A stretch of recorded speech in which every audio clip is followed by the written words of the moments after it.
E nós temos o professor Pedreira, que vai falar primeiramente.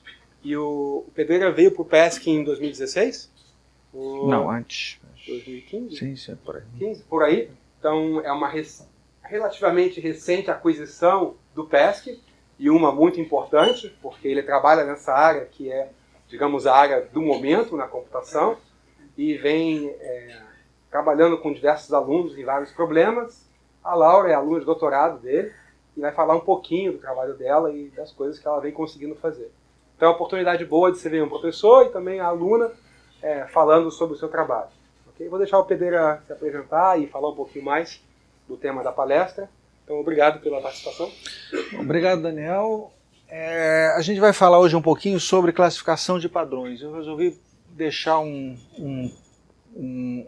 título, um tema bem geral para a gente poder falar sobre o assunto, entender o que é um pouco isso e aonde a gente, para que interessa, o que tem para a gente fazer de teoria, de aplicação em si. Tá? Então a primeira pergunta que a gente coloca é se é importante classificar padrões. E a resposta para isso vem imediatamente em inúmeras possibilidades de aplicações diretas de classificação de padrões. Né? Diagnóstico médico, que é uma área que eu particularmente venho trabalhando há algum tempo, risco de crédito, né? Classificação facial, muito na moda, e fraudes em cartão de crédito, não é DEM, fraudes em cartão de crédito, que é uma das primeiras áreas onde inteligência artificial, inteligência computacional, classificação de padrões, como a gente queira chamar, encontrou uma aplicação no mundo real. Tá? Isso já há mais de, talvez hoje tenha uma década e meia, 2 décadas, que os nossos cartões de crédito, de vez em quando você recebe uma chamada, o senhor fez mesmo essa compra? E isso tem classificação de padrões por trás já há muito tempo, talvez seja a primeira história de grande sucesso no mundo todo de aplicação de um modelo original era um modelo de redes neurais com classificação de padrões para detectar fraudes. Tá? Isso é muito bom porque dá solidez, dá a possibilidade de todos nós hoje podermos ter cartões de crédito no bolso. Causa certos problemas. Eu tinha conhecido tem muitos anos atrás, que era muito mão fechada, e um dia ele recebeu um telefonema da operadora de cartão de crédito, seu cartão adicional, cara, da mulher dele, tiveram aqui 3 ou 4 compras na mesma loja, o senhor por acaso está em Nova York, o senhor está usando nessa loja o cartão de crédito? E ele sabia que a mulher dele estava em Nova York, né? E detonando o cartão na loja. Então, se a dúvida cruel dele era entre dizer não, o cartão não é meu, que por exemplo dava um divórcio para ele deixar a mulher dele em Nova York sem o cartão, ou seja, sim, o cartão é meu, pode deixar que ela está comprando tudo que deve lá em Nova York, está tudo bem. Então essa é uma das primeiras aplicações, um pesquisador chamado Rhett Nielsen, já talvez uns 20 anos atrás, foi feita. Onde está a área de classificação de padrões? São um monte de nomes, muitos na moda, que se misturam fortemente. Graças a Deus se misturam. Esse último círculo aqui, estatística, é um nome que veio se chegando com muita resistência e graças a Deus hoje eu acho que ninguém tem mais dúvida que o que a gente faz em inteligência computacional e classificação de padrões tem tudo a ver, está dentro de estatística. Mas havia uma reação grande das comunidades que não tinham formação em estatística, dizer, não, isso é outra coisa. Não, não é outra coisa. Essas áreas estão muito misturadas, estão muito dentro, e graças a Deus hoje eu acho que a comunidade aceita como coisas que estão misturadas e que são alguns nomes diferentes, parecidos, mas que essas áreas se misturam e se entrelaçam muito fortemente. A pergunta que eu queria para a gente poder falar agora um pouco de classificação de padrões em si é pensar um segundo, onde estão os dados da gente? Em que espaço estão os dados da gente? A minha pergunta não é onde fisicamente, mas em que espaço estão os dados da gente? Né? Os dados da gente, em geral, vão estar em RN, com N que nunca ou dificilmente vai ser 2, e hoje em dia pode ser 10 mil. Né?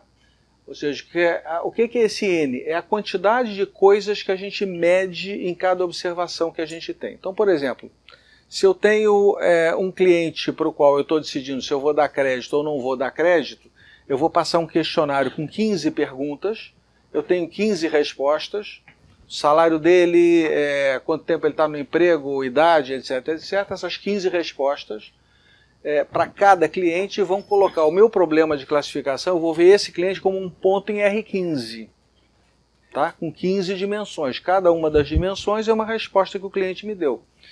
Se eu for para um problema de proteína, que está tremendamente atual, eu posso ter um problema onde não é 15, é 20 mil, 50 mil, são milhares. Tá? Um problema particular com muitos que a gente chama de atributos. Então os nossos dados vão estar numa dimensão que não é o R2. Não importa, para o que eu vou falar aqui, são problemas diferentes, não importa se é 15, se é 20 ou se é 10 mil, mas não é o R2. Isso tem uma implicação direta, é que a gente só consegue ver no R2. Então se o problema não está no R2 e eu quero ver o dado, eu não tenho como ver o dado, a menos que eu traga o dado para o R2. Tá? Então a gente tem duas possibilidades. Ou a gente vai lá no RN classificar o dado lá, ou a gente traz o dado do RN para o R2 para poder ver o dado e fazer algum esquema de classificação em R2. Tá? São as duas grandes maneiras que vão abarcar aí uma série, cada uma delas vai abarcar uma série de métodos de classificação que a gente pode fazer. Mas ou eu vou lá no R2, ou RN, ou eu trago o RN aqui para dentro. Tá? Então, se eu vou trazer, eu tenho problemas de projeção. Acontecem coisas engraçadas como essa figura. Dependendo da maneira com que eu trago o dado do R2, do RN para o R2, eu vou perder alguma coisa. Não tem como trazer o dado do RN para o R2 para ver sem perder alguma coisa. E eu vou ter que decidir, depois a gente vai falar no slide seguinte, o que eu quero perder. Tá? Então por que eu quero ver em R2? Eu quero ver em R2 porque muitas vezes a gente não quer uma ferramenta automática de classificação. Eu quero um suporte à decisão. Muitos dos problemas, por exemplo, problemas médicos, isso acontece direto. Eu posso fazer um sistema que dê apoio à decisão do diagnóstico do médico. Mas quem vai dar o diagnóstico é o médico, não sou eu. Eu não tenho CRM para dar diagnóstico para ninguém. Tá? Então, eu posso fazer um sistema e eu preciso dar apoio à decisão que o médico vai tomar. Então é interessante. Se eu estou trabalhando em algum problema, por exemplo, sistema financeiro que envolva milhões e milhões e milhões e milhões, muito provavelmente o tomador de decisão do outro lado, hoje até existem uma outra área, operações robotizadas, onde é exatamente o contrário do que eu estou dizendo aqui. Isso aqui é exatamente uma coisa automática, porque quem está fazendo a operação no mercado financeiro é o robô a cada segundo, tá? E ele precisa desse tempo muito rápido para poder fazer a operação. Mas existem outras situações onde quem está fazendo a operação quer um pouco ver o que está fazendo. Quem tem o gestor do fundo, que é o que está fazendo a operação, quer ele tomar a decisão. Ele não quer que eu diga como é que toma a decisão. Tá? Então existem razões éticas, existem razões legais, existem razões da gente poder adicionar informação, porque se eu tentar colocar tudo no modelo, o modelo não funciona. Então, por exemplo, um apoio à decisão médica, eu posso dar todo o apoio ao médico e o médico olhar para aquele paciente em particular e adicionar ali alguma informação que não está no meu modelo. Esse paciente eu sei que tem essa história familiar, então essa história familiar do paciente que não estava no meu modelo, adicional ao que eu estou fornecendo, me dá um melhor diagnóstico. Tá? Então, mais ou menos o problema, em um slide muito rápido, de trazer de RN para R2 é esse problema aqui. Né? Então, eu vou preservar, na medida do possível, que devia estar em negrito aqui a medida do possível, a informação que eu tenho em RN, porque alguma coisa eu vou ter que perder, e no fundo a pergunta aqui é o que eu quero, o que eu estou disposto a perder. Tá? Então eu posso preservar a estrutura de distância lá em RN, é uma maneira. Né? Eu posso querer simplesmente não preservar a estrutura de distância, mas produzir agrupamentos bem agrupados, que é muitas vezes o que a gente quer em classificação, e uma série de outros critérios. Cada critério desse vai gerar um método diferente. Tá? Então os métodos de trazer de RN para R2 basicamente estão ligados a uma função de custo que vai definir o que eu quero perder lá no RN para o R2, que tipo de coisa eu estou disposto a perder, e qual é o método de... Porque uma vez colocada a função de custo, eu vou ter que otimizar essa função de custo. Então qual é o método de otimização que vai estar por trás? Eu diria que se não todos é uma palavra complicada de a gente usar, mas tem até uma frase de um sujeito que ganhou um prêmio Nobel, quer dizer, no amor e na medicina nem sempre nem jamais. Né? Então toda vez que a gente chega aqui e diz, esse cara ganhou um prêmio Nobel em genética na década de 70, 80, por aí. Então a gente chega aqui, todos eu paro para pensar 10 vezes, mas eu quase que diria que todos os métodos de redução de dimensionalidade de RN para R2 vão variar por essas duas coisas. A função de custo, o que quer dizer, o que eu estou disposto a perder na hora que eu trago o dado, e como é que eu trago o dado, qual é o método de otimização mais ou menos eficiente, mais ou menos viável para a quantidade de dados, para o tamanho do meu problema. Se eu estou com um problema de proteína com milhares de dimensões, eu tenho que tratar de uma maneira. Se eu tenho um problema com 15 dimensões, eu posso tratar de outra. Tá? Bom, em geral, o que a gente quer em classificação é mais ou menos isso. Tá? A gente quer grupos bem separados e bem concentrados em última instância. É o que a gente tenta fazer. Tá? Então, maneiras de trazer o dado são os métodos que eu estava falando que dependem dessas duas dimensões. Tem muitos nomes que alguns de vocês provavelmente já terão ouvido falar, né? PCA, que é componentes principais, MDS, que o MDS fundamentalmente você vai tentar preservar a estrutura de dimensão de RN para R2 diretamente, o chamado TSNE, ou como a gente queira pronunciar, que é o método do momento, é o método da moda, é o método que todo mundo está usando, né? Para o bom e para o mal, essas coisas da moda são perigosas. Eu acho que o método é muito bom, mas às vezes esse negócio de resolve tudo, não resolve tudo, mas é um método, quem for chegar perto dessa área vai ouvir falar, tá? Super na moda. É uma maneira, uma sacada bastante inteligente que foi feita, em vez de preservar a distância lá em RN, o que esse método faz é colocar distribuições de probabilidade em cima de cada ponto do RN, né? E tentar reproduzir em R2 essas mesmas distribuições, usando uma medida que a gente chama de divergente, que é uma medida que é capaz de medir, entre aspas, distância de distribuições de probabilidade. Então tem uma distribuição em Rn, que eu quero que se pareça com a distribuição de R2, e eu tenho uma maneira de medir o quanto distante a distribuição em Rn está da de R2, né, através do divergente, e a gente tenta minimizar isso. O T é da distribuição T de Student, que muitos de vocês já ouviram falar, e foi a sacada do hoje conhecido dono do método. Quem pensou esse método a primeira vez? Um sujeito chamado Geoffrey Hinton, que foi um dos criadores das redes neurais, né? É um inglês que trabalha no Canadá, já acho que bastante mais velho. O Geoffrey Hinton deve estar nos seus 75, pelo menos. E ele lá na década de 80 foi um dos criadores das redes neurais que vieram dar em todo mundo, né, que hoje é a Deep Learning que está na moda, mas as redes neurais originaram lá na década de 80 com esse cara. E ele pensou no SNE, tá? E ele usava gaussianas, são sutilezas da teoria. Ele usava gaussianas e com isso ele tinha, não vou entrar em detalhe técnico aqui, mas ele tinha um problema de assimetria que era um negócio era legal, mas tinha uma assimetria que incomodava no R2. E uma das sacadas que eu acho que deve ter sido um pós-doc dele, porque esse cara trabalhou com o Geoffrey Hinton um tempo no Canadá, é um holandês, foi substituir a gaussiana por uma distribuição T de Student. E isso e mais um outro detalhe, ele resolveu o problema da assimetria que incomodava, e aí o método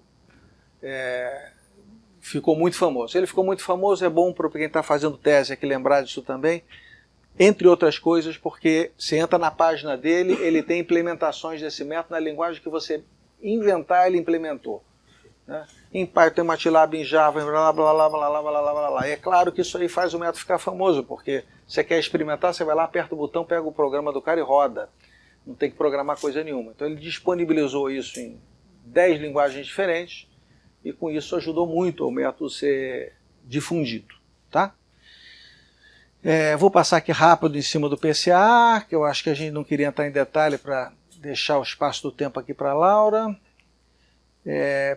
PCA, só um detalhe, PCA é como o K-means, são esses métodos, para quem já ouviu falar nesses métodos, alguns de vocês ouviram falar, outros não, são esses métodos antigos que parecem velho, aquela coisa velha, mas é difícil de bater para burro. Você vai fazer isso, bate bem aplicado, evidentemente, não é pegar o PCA e fazer qualquer coisa.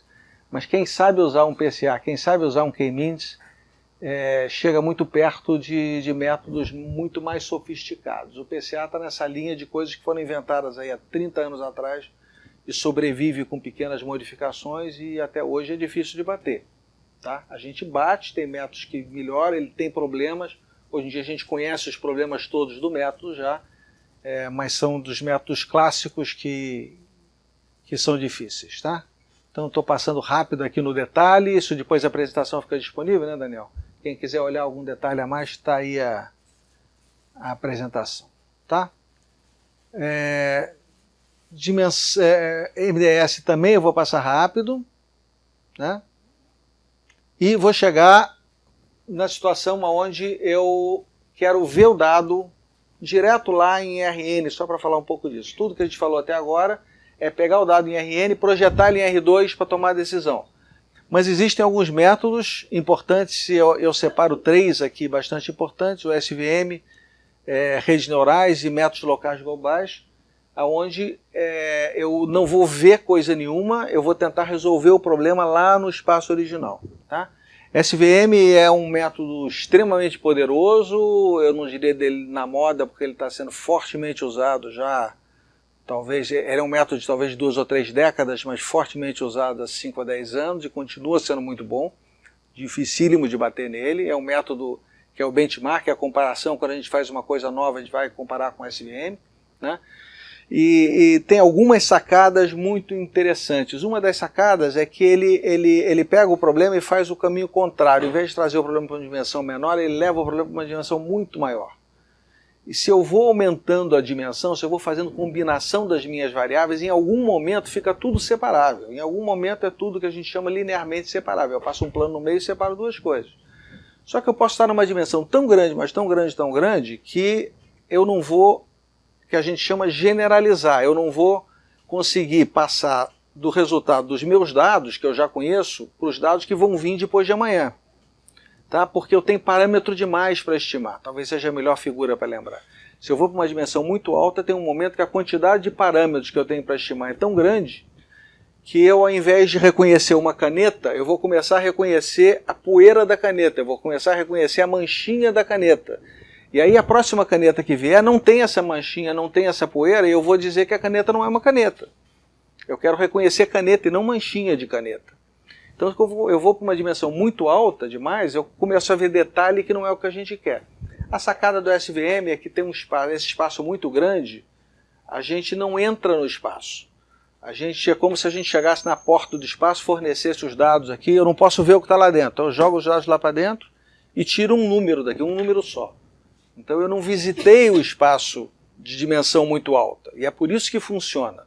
A sacada técnica funciona exatamente por isso. Tá? É um esquema, é o truque do kernel, e o que a gente faz ao criar os kernels é não visitar o espaço. A gente simplesmente joga os dados por uma janela e tira um número daqui. Tá? E eu não vejo esse espaço enorme que está do outro lado da parede. E com isso, eu não vejo a poeirinha da caneta, que não é o que eu quero ver. Eu quero diferenciar a caneta da cadeira. E não quero saber qual é a poeira que tem na caneta, porque não vai ter na próxima. Tá?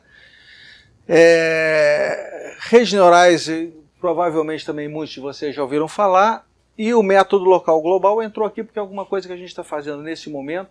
Só vou mostrar 2 slides. É um trabalho de vários alunos que vieram aí em sequência. Tem 2 teses de mestrado, a minha aluna de pós-doutorado, que por acaso foi para Belo Horizonte votar hoje, então ela por isso não está aqui. A gente acabou de fechar um artigo nisso e eu trouxe 2 figuras quentes saídas do forno para falar um pouco das figurinhas. Tá? E aqui a gente tem uma ideia um pouco diferente desses 2 métodos que eu falei. O que a gente faz é tentar dividir o espaço em vários pedacinhos, porque existem partes do espaço que são como esse pedacinho aqui. Aqui praticamente eu só tenho figura azul, tá vendo? Eu estou separando o azul do preto. Então se eu conseguir pegar o espaço e dividindo o espaço, que é o que eu estou fazendo aqui, estou fazendo divisões no espaço, e acabar chegando na parte onde eu só tenho azul, quando vierem os dados novos, eu já sei que o que cair ali tem uma probabilidade altíssima de ser azul. Tá? E qual é a dificuldade com isso? A dificuldade com isso é a gente não dividir demais, porque uma coisa são os meus dados que têm ruído e outra coisa são os dados que vão vir. Então essa é uma situação, se vocês notarem, que eu chego em várias partições aqui, e em todas elas eu tenho preto misturado com azul. Então aqui eu cheguei num ponto que se eu continuar separando, em algum momento eu separo tudo, né? Eu tenho uma partição com um ponto só. No limite eu chego, tem um ponto só, ou ele é azul ou ele é preto, resolvi o problema. Não resolvi coisa nenhuma. Tá? Isso não é o que a gente quer, eu tenho que saber onde é que eu paro nesses métodos. E o truque do método está exatamente em saber onde a gente para. Então aqui eu cheguei numa situação bem legal, onde ainda tem alguns pretinhos misturados, mas eu tenho basicamente os azuis. Imagina que isso aqui é um pedacinho dos dados, eu estou vendo lá uma janelinha. Eu tenho praticamente todo mundo azul aqui, praticamente todo mundo preto se eu cair nessa região. Aqui eu tenho, nessas 4 regiões aqui, muita mistura de tudo. Então esse é o ponto onde ali eu paro e digo, aqui eu não sei, se vierem dados novos e caírem aqui é um pepino. Tá? O Rodrigo, que é autor do artigo, também está vendo as figuras pela primeira vez. Essas últimas eu não tinha visto ainda. Tá? Ali é um pepino, ali não tem o que fazer, ali está misturado, ali não tem. Então, mas é melhor, é bom eu saber que aqui eu não tenho o que fazer, do que tentar separar uma coisa que eu não vou conseguir separar. Quando cair nessa região, joga a moeda para cima e seja o que Deus quiser. Se eu souber aonde é essa região, é bom. Tá? Isso aqui, só para a gente ver, isso são dados reais, isso aí, cada pontinho que vocês estão vendo aí é uma célula, são dados de citometria, é uma ilustração do problema diagnóstico da gente, só para ilustrar um pouco. E aí tem 3 populações. Tá? Como todo mundo está vendo. Né? Quem vê as populações ganha a camiseta lá extra. O legal é que a gente olha isso e não vê coisa nenhuma, mas aí quando a gente vê, depois de mostrar, feito os círculos, a gente sabe onde é que estão as populações. Né? Se eu mostrasse primeiro essa figura e depois a outra, era óbvio para todo mundo que ali tinham 3 populações. Né? Então esse é para ilustrar o tipo de problema da vida real, se é dado de verdade, é célula de verdade que vocês estão vendo. É o tipo de problema da vida real que não é uma bolinha, como o problema anterior era uma ilustração para o artigo. Tá? Então era o que a gente chama um toy problem, né? Um problema de brinquedo que a gente fez para demonstrar a técnica. Aqui é um problema de real, com célula real. E aí o mundo real é esse aí, não é aquelas bolinhas azuis e pretas que a gente viu no anterior. É o tipo de coisa que a gente enfrenta, é isso aqui. Tá? Então, mais uma vez, dado real, isso aqui eu pesquei de um trabalho anterior. Cada ponto desse aqui é um paciente, é a mediana das células de um paciente, o outro era a célula de um paciente só. Né? Eu tenho 2 tipos de doença que eu quero separar. A gente separou aqui, as azuis é uma doença, vermelha é outra.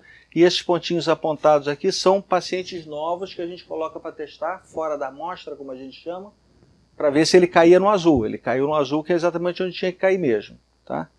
Então aqui são os pontos fora da amostra do vermelho. Caíram onde deviam cair. Estou provando o meu modelo. Tá? Aqui um problema já bastante mais difícil. Tá?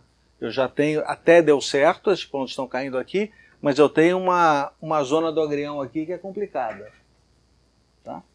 Ou seja, essas 2 doenças aqui são doenças biologicamente, isso é dado de linfoma, conhecido separar. Estou fechando. Tá? Isso aí, só para a gente fechar, o último slide, são dados reais outra vez, são 8 linfomas, só para mostrar mais uma vez um dado real, de verdade para a gente. Isso é um projeto que eu venho trabalhando há 16 anos em cooperação com um grupo na Espanha, que é o melhor grupo do mundo nessa área, então é legal. E isso é um problema diagnóstico de 8 tipos de linfoma, né? Via classificação de padrão, onde a gente chega no diagnóstico de cada uma das doenças, cada doença está numa cor separada. Só para a gente ter o gostinho outra vez de ver um dado real funcionando. Tá bem? Obrigado.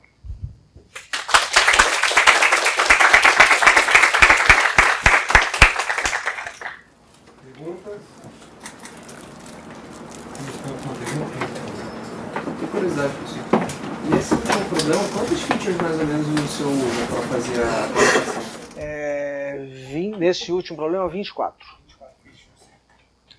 Essas features são marcadores de citometria. A ideia de reduzir sempre para R2 é algo que já é comum para os médicos, por isso que o senhor prefere levar para R2. É muito comum para os médicos, em particular nesses problemas, porque o que eles faziam antes da gente começar nesse projeto aí, há mais de 15 anos atrás, era olhar a 2 a 2 as 24. Então eu olho a primeira contra a 10ª, eu olho... Claro que isso é uma loucura se eu for fazer a esmo. Os melhores especialistas do mundo já sabem, porque essas features têm significado biológico, que ele começa olhando a 10 contra 15, dependendo do que ele vê, aí ele olha a 8 contra 22, mas isso são poucas pessoas no mundo que tinham capacidade de fazer isso a olho dessa maneira, por isso a necessidade de automatizar para ele. Queria perguntar uma coisa, você sabe de um caso que eles falsamente classificaram um cachorro como um lobo, lá nos Estados Unidos? E eles foram ver com quais partes da informação da imagem eles estavam considerando.